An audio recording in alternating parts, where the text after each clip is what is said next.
الكسكسي كنت باكلها في الافراح والسبوع بتوع المواليد، وكنت هموت واعرف بيعملوها ازاي لحد ما عرفت اعملها بالطريقه الاصليه. بصي يا ستي، بتجيبي الدقيق وتنزليه من المنخل مع ذره ملح صغيره، وبعد كده تحطيه في بوله وتبداي تنزلي بكميه ميه بسيطه بالتدريج، وتعملي الدقيق بالشكل اللي انت شايفاه كده بين ايديكي، يعني اسمها بتبرمي الدقيق بالفلاحي كده.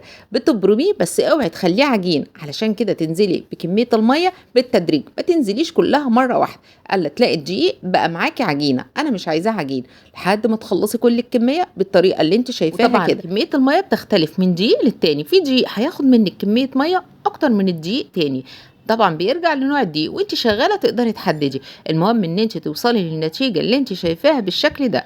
باكد عليكي اوعي تخليه يبقى عجينه. شايفاه مبروم ازاي كده؟ وفي نفس الوقت مش هي دي النتيجه النهائيه. بصي بقى، يلا بينا نشوف هنعمل ايه.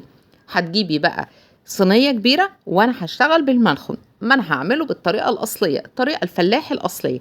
المنخل ده سلك، شفتي شكله عامل ازاي؟ يبقى واسع مش ضيق، السلوك بتاعته اللي هو الارضيه بتاعته. وتبداي تنزلي الكسكسي بالشكل اللي انت شايفاه ده. شايفه الدقيق اتحول معايا لحبيبات صغيره بالشكل ده، لحد ما تخلصي كل الكميه اللي عندك. شايفه عامل زي الرز ازاي؟ حبايات رفيعه خالص. يلا بقى نشوف طريقه التسويه. مش هو دي النهايه، اصبري شويه معايا. بتجيبي قماشه بيضه، شاشه بيضه، اهم حاجه تكون شاشه تكون نظيفه، وتبداي تحطي كميه الكسكسي، مش كلها، حسب الكميه اللي عندك، حسب كمان الحله اللي هتسوي فيها. انا عندي الحله هنا حطيت فيها شويه ميه، دي حله مخصصه للكسكسي وعليها مصفى.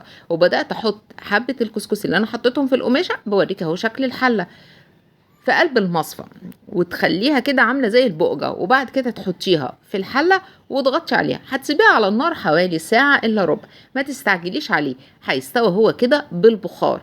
بصي شايفه معايا الشكل؟ ثانيه هوريها لك، بفتح لك دلوقتي كده الشاشه بعد ما هو دخل في السوا. بتحاولي بقى تفضيه كده بالراحه، خلي بالك عشان بيبقى سخن جدا. ومش هي دي برضو النهايه، استني خليكي معايا. خلاص كده اوريك الشكل كده، دي اول مرحله في التسويه. انا بحاول اطلع منه البخار لان هو بيبقى سخن جدا، خلي بالك على ايدك. بعد ما انت هتطلعي البخار منه، حاول كده اطلع البخار علشان اقدر افتحه عشان الكاميرا، وكمان البخار ما يطلعش على ايدي. هتشوفي بقى الشكل دلوقتي هو كده، دي اول مرحله في التسويه. ما تقلقيش منه خالص، ما تقوليش ان هو عجن، احنا لسه هنعمله في مرحله تانية. ببدأ بس كده اطلع منه البخار واخليه يبرد، مهم جدا ان هو يبرد معاكي، يكون بارد مش سخن. بفضيه بقى دلوقتي في حاجة علشان أسهل عملية التبريد بتاعته، علشان هنزل عليه تاني بشوية مية. هتسويه بشوية مية تاني، بس المرة دي المية بسيطة جدا. بعد ما خلاص شربتيه كده شوية مية، هنرجعه تاني للمنخل، وهنبدأ ننزله تاني من المنخل علشان يدينا بقى النتيجة اللي احنا عايزينها. ابدأ انزله من المنخل بنفس الطريقة، يعني اسمها برده، هم بيقولوا عليها تردي الكسكسي.